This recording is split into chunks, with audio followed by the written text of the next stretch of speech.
अस्सलाम वालेकुम students, computer science class 10 और लेक्चर है हमारा लेक्चर नंबर 11 जिसमें हम चैप्टर नंबर 3 को पढ़ रहे थे। स्टूडेंट आज का हमारा टॉपिक है लूप्स। लूप्स क्या होती हैं? कंप्यूटर लैंग्वेज के अंदर लूप्स का मतलब ये है कि आप एक ही स्टेटमेंट को बार बार एग्जीक्यूट कराते हैं। तो बार बार एग्जीक्यूट करने के लिए जिस स्ट्रक्चर को या जिसको सपोर्ट किया जाता है वो है लूप्स। अब पढ़ते हैं कि लूप्स क्या है। It is use to repeat a number of statement up to specified number of times, कि आप एक ही स्टेटमेंट को एक से ज़्यादा बार रिपीट कर रहे होते हो। कब तक? जब तक specified number of times achieve नहीं हो जाता, मतलब जितनी बार कहा गया तब तक ना आ जाए, और until a specific condition fulfilled, यहाँ उस वक्त तक रिपीट होती रहती है जब तक कंडीशन फुलफिल ना हो जाए। मतलब ये कि लूप्स के अंदर स्टेटमेंट का बार बार एग्जीक्यूट होना किस चीज़ पे डिपेंड करता है? उस चीज़ पर कि जब तक वो स्पेसिफाइड नंबर ऑफ टाइम ना आ जाए जो आपने मेंशन किया हुआ था, और उस वक्त तक जब तक कंडीशन फुलफिल ना हो जाए। तो कंप्यूटर के अंदर एक ही स्टेटमेंट को बार बार एग्जीक्यूट कराने के लिए जिस स्ट्रक्चर का सहारा लिया जाता है that is called the loops. Sir loops की पहली कैटेगरी पढ़ते हैं, for next loop. When it is known in advance how many times loops must be repeated, जब हमें पहले से ही पता हो कि हमारे इस लूप ने कितनी बार रिपीट होना है, तो हम जो लूप यूज करते हैं that loop is called the for next loop. इसकी आगे हम एग्जाम्पल भी पढ़ेंगे तो आपको बड़े अच्छे से क्लियर हो जाएगा। ठीक है, तो पहले से ही अगर हमें पता हो लूप्स ने कितनी बार रिपीट होना है तो हम फॉर नेक्स्ट लूप का इस्तेमाल करते हैं। और फॉर नेक्स्ट लूप क्या करेगा? स्टेटमेंट को उस वक्त तक रिपीट कराता रहेगा जब तक के specified number of time achieve ना हो जाए। ठीक है स्टूडेंट, सिंटैक्स देखते हैं। For variable x to y step z और नेक्स्ट वेरिएबल। अब इसका क्या मतलब है स्टूडेंट? हम इसकी डिस्क्रिप्शन देखते हैं। इसको पहले अच्छी तरह से माइंड में रख लीजिएगा। x, y और z ये सारी चीज़ें क्या हैं ताकि आपको आगे समझने में आसानी हो। स्टूडेंट बेसिकली सिंटैक्स के अंदर जो x लिखा गया वो शो करता है स्टार्टिंग वैल्यू और y शो करता है फाइनल वैल्यू। ठीक है, एग्जाम्पल में भी अभी हम देखेंगे x किसको शो करता है? स्टार्टिंग, और y शो करता है फाइनल वैल्यू को।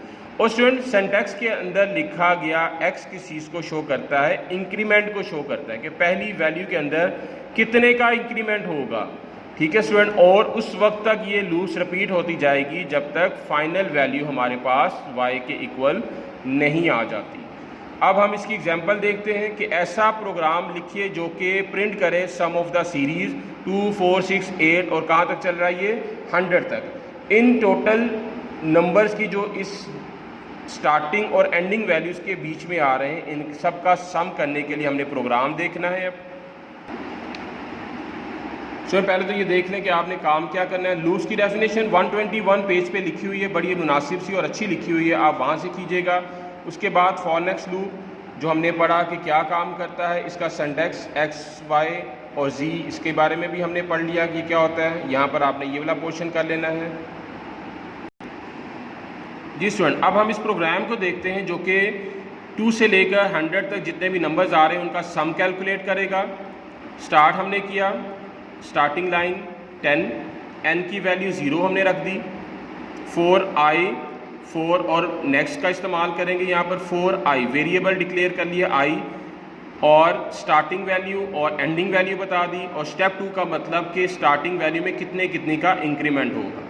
ठीक है स्टूडेंट, तो i के अंदर हमने ये स्टोर कराते जाएंगे वैल्यूज़ 1 by 1। अब यहाँ पर देखें n is equal to n plus I. Starting में n की वैल्यू 0 थी और i कहाँ से स्टार्ट हो रहा है? 2 से, तो 0 प्लस 2 क्या आ जाएगा? 2 आ जाएगा। जब ये काम हो जाएगा तो नेक्स्ट i दोबारा लूप यहाँ पर 4 पर आ जाएगा। अब की बार क्या होगा? हमारे पास n की वैल्यू क्या थी? 2। अब क्या होगा? इंक्रीमेंट जब हुआ, इंक्रीमेंट होने के बाद अगली वैल्यू क्या आएगी? 4, जो कि i के अंदर स्टोर हो जाएगी। n की वैल्यू 2 थी और i की वैल्यू ऊपर से फिर 2i, 2 प्लस 2 कितना हो गया? 4।